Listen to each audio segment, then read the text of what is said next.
बोले आदि प्रभु आदि ब्रह्मा सागर जी महामुनिराज की, परम पूज आचार्य श्री प्रज्ञा सागर जी महामुनिराज की, अहिंसा में विश्व धर्म की, तीर्थराज संवेद शिखर की।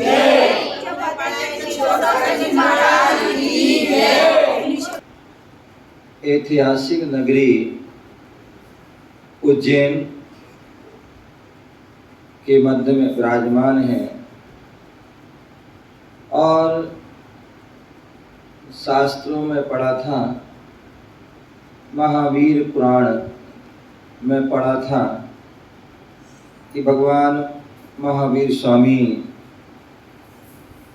वर्तमान 24वें तीर्थंकर हुए, जिनका जन्म बिहार प्रांत के जो कुंडलपुर जो वैशाली राज्य है उसके अंतर्गत हुआ, जिनकी माता त्रिशला, जिसे प्रियंकारिणी भी कहते हैं, और सिद्धार्थ के यहाँ उनका जन्म हुआ। और कहते हैं तीर्थंकर जन्म से 3 ज्ञान के धारी होते हैं, क्षायक सम्यक दर्शन के धारी होते हैं, और गर्भ में आने के पूर्व ही सौधर्मेंद्र की आज्ञा से जो है नगरी की रचना होती है। 56 कुमारी, अष्टकुमारी आदि जो है सारी व्यवस्थाएं होती हैं, रत्नों की वर्षा होती है। ऐसी जो है वह तीर्थंकरों के जन्म के पूर्व की व्यवस्था होती है। कहते भगवान महावीर स्वामी, जिन्हें हम 5 नामों से जानते हैं, वीर, अतिवीर, सन्मति, वर्धमान, महावीर। बोले भगवान का जन्म हुआ, सारे राज्य में वृद्धि हो गई, इसलिए उनका नाम जो है वर्धमान रखा गया।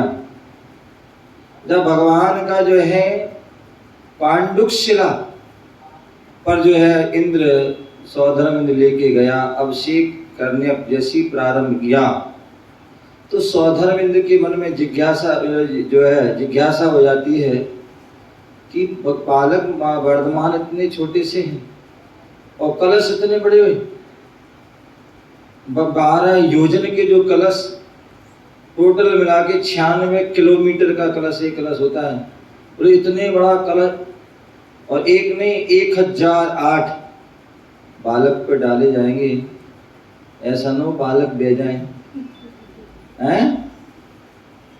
तभी बालक अवधि ज्ञान लग से जान लेते हैं। और उन्होंने क्या किया, महावीर पुराण में ऐसा उल्लेख मिलता है, 2 उल्लेख मिलते हैं। एक तो उन्होंने अपने पैर का जो है अंगूठा दबाया, जिससे पूरा जो है सुमेरु पर्वत हिल गया। दूसरा जो उल्लेख मिलता है कि उन्होंने छींक ली, जिससे कि जो इंद्र आदि सब गिर गए। तो तब उन्होंने विचार किया कि मैं किन के बारे में सोच रहा हूँ, ये तो वज्र सब नाराज सैनन के धारी है तीर्थंकर, इन्हें कुछ होने वाला नहीं। ऐसे उनका नाम उस समय उनका वीर रखा। आगे जब वह पालना में झूल रहे हैं और 2 चारण निधिधारी मुनिराज का आकाश मार्ग से गमन हो रहा है, और उनके मन में कोई जिज्ञासा थी। जैसी उस बालक पर, पालने में पड़े हुए बालक पर उनकी दृष्टि जाती है और उनकी जिज्ञासा का अपने आप समाधान हो जाता है, क्योंकि 3 ज्ञान की धारी है, अपने आप समाधान। गर्भ में बालक आए और जो है अष्टकुमारियां आदि तीर्थंकर की माता से प्रश्न पूछती हैं, जटिल से जटिल, लेकिन माता के गर्भ में वो बालक हैं, उसका ज्ञान का प्रभाव इतना होता है कि जो है माता भी उसके उनके प्रश्नों के सहज उत्तर। तो इसलिए जो है उन मुनिराज की जिज्ञासा दूर हुई, तो उनका नाम सन्मति रख दिया। आगे जो है देवों में वहां चर्चा हुई उस बालक की, और उनकी परीक्षा के लिए एक देव आया नाग आदि बन करके, और उसने परीक्षा, और वह उन्होंने क्या किया, सहज ही उसको अलग कर दिया, उसका नाम अतिवीर रख दिया, अतिवीर रख दिया। और कहते हैं आगे भविष्य में उनको जब 30 आदि वर्ष की अवस्था में पहुँचे, युवा अवस्था में, जहाँ व्यक्ति काम का तीव्र वेग जो है चढ़ता है और व्यक्ति विषय भोगों में की ओर भागता है, और वहाँ वह महावीर वर्धमान जो है वैराग की ओर कदम बढ़ा लेते हैं, दीक्षा को धारण कर लेते हैं और तपस्या के लिए लीन हो जाते हैं। मुनि अवस्था में जो है विहार करते करते कहते हैं कि वह उज्जैनी नगरी आए, और यहाँ पर जो है कहते हैं कि स्थाणु नाम के रुद्र आदि ने उन पर घनघोर उपसर्ग किया। क्या किया? घनघोर उपसर्ग किया, लेकिन फिर भी वो अपनी जो है साधना में नहीं डिगे। इसलिए जो है यहाँ पर जो है ये उज्जैन को वह तपोभूमि के नाम से जो है भगवान महावीर स्वामी की तपोभूमि कहा जाता है। और ये इतिहास हमेशा जो है जागृत रहे, सभी को इस इतिहास के बारे में जानकारी हो, पता हो, सभी इससे जो है जानकार रहें। इस उद्देश्य से यहाँ पर जो है आचार्य प्रज्ञा सागर जी महाराज मुनिराज का इस ओर विहार हुआ मुनि अवस्था आदि में। और जब अवस्थ विहार हुआ, उनके मन में उनके चिंतन आया और विचार आया कि यहाँ उज्जैनी नगरी, जहाँ पर ऐसी इतिहास रहा और यहाँ पर कोई भी जो है ऐसे कोई जो है स्थान देखने को नहीं मिलता है जिससे कि ऐसा कह सके कि जो तपोभूमि रही।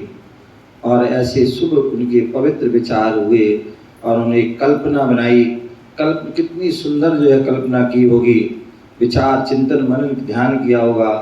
और वह जो है आज हम यहाँ पर देख रहे हैं कितने साक्ष्य रूप में पूरे जो है कितना सुंदर जो है वह तपोवन वास्तव में जो है लग रहा है कि जैसे तपोवन में जैसे भगवान महावीर स्वामी आए थे, ऐसे हम लोग भी जो है तपोवन में आ गए हैं।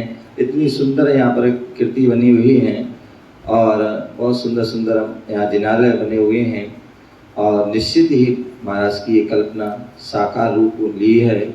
और जो भी यहाँ पर, और रास्ता भी ऐसा उन्होंने चुना, स्थान भी ऐसा चुना कि जो भी साधु संत इंदौर जाएंगे तो निश्चित ही ये तपोभूमि उनके चरण जरूर पड़ेंगे। और जो भी इंदौर से आएंगे उज्जैन के लिए तो यहाँ पर ये कहते हैं बैरियल है, यहाँ पर जो है आकर के शुल्क देना पड़े हैं, यहाँ पर ठहरना ही उनका शुल्क है। तो इसलिए जो है यहाँ पर आइए और जो है तो यहाँ पर रुकिए, ठहरिए, साधना कीजिए। ये बहुत सुंदर स्थान बनाया है महाराज ने। और निश्चित ही वह जो है उनकी कार्य प्रशंसनीय है। और सभी यहाँ पर अभी लेट हो गए हैं, दर्शन थोड़े किए हैं, सुबह प्रातः काल दर्शन करेंगे। और क्योंकि आप सभी को पता ही है कि लघु संवेद शिखर अनेकांत धाम धर्म प्रवाह संघ सेवा संस्थान द्वारा असावरपुर राई सोनीपत हरियाणा जो निर्माण कार्य चल रहा है, वहाँ से मंगल विहार 4 फरवरी से चल रहा है। और सिद्धवरकूट इंदौर सुमत धाम जहाँ पर पट्टाचार पद आदि का कार्यक्रम है, तो उस ओर मंगल विहार चल रहा है। और इसी बीच जो है तपोभूमि रास्ते में जो है स्थान, यहाँ के दर्शन करने का सौभाग्य मिला, यहाँ पर रात्रि विश्राम करने का सौभाग्य मिला। हालांकि जो है महाराज जी का भी पहले भी सूचना आई थी और अभी रास्ते में आज अरुण भैया भी मिले, माता जी भी अभी बोल रही थी कि परसों महाराज श्री आ रहे हैं। मन तो बहुत है मिलने का, लेकिन समय एक ऐसा है कि अभी बहुत कम समय है और लंबा सफ़र है और पैर भी अपना जो है अब जो जवाब दे रहे हैं। तो विचार ये है कि जल्दी जो संकल्प लिया है सिद्धवरकूट यात्रा का तो वो पूरी हो जाए, इंदौर आ जाएं। और उसके बाद फिर जो इंदौर कार्यक्रम होने के बाद फिर कहीं भी जो है आ सकते, जा सकते, रुक सकते हैं। तो इसलिए जो है आज यहाँ पर आए, रात की विश्राम हुआ है। और कल यहाँ पर प्रातःकाल लगभग 5:30-6 जो भी है यहाँ से मंगल विहार होगा जो आगे क्या है जी, क्या सांगू जो भी आसपास जो है यहाँ से 10-12-15 जो भी बीच में है आहार चर्या होगी। और आगे जो है लगभग विचार है कि जो है 21 तारीख को आचार्य महाराज विशुद्ध सार महाराज जी के सिद्धवरकूट में दर्शन हो। वहाँ पर लग पंचकणक भी कार्यक्रम चल रहा है, उसमें भी सम्मिलित होने का सौभाग्य प्राप्त हो। इसलिए जो है सबके लिए बहुत बहुत मंगल आशीर्वाद। यहाँ की जो हमारी माता जी हैं, माता जी को भी बहुत बहुत मंगल आशीर्वाद के लिए, और हमारे यहाँ की जो कमेटी है, ट्रस्ट हैं, उनके लिए बहुत बहुत मंगल आशीर्वाद। आपने बहुत सुंदर क्षेत्र को जो है व्यवस्थित करके रखा हुआ है। ये महाराज का निश्चित ही आशीर्वाद और उनकी जो है अथक उनका जो है प्रयास श्रम का ही जो है, उनकी तपस्या का ही, उनके प्रभाव का ये जो क्षेत्र तैयार है, उनकी आपके लिए भी बहुत बहुत मंगल आशीर्वाद। फिर कभी वापसी आदि जैसा भी होगा तो फिर पुनः जैसे भी होगा फिर समय देने का प्रयास करेंगे। आप सभी के लिए बहुत बहुत मंगल आशीर्वाद। ओम नमः शिवाय।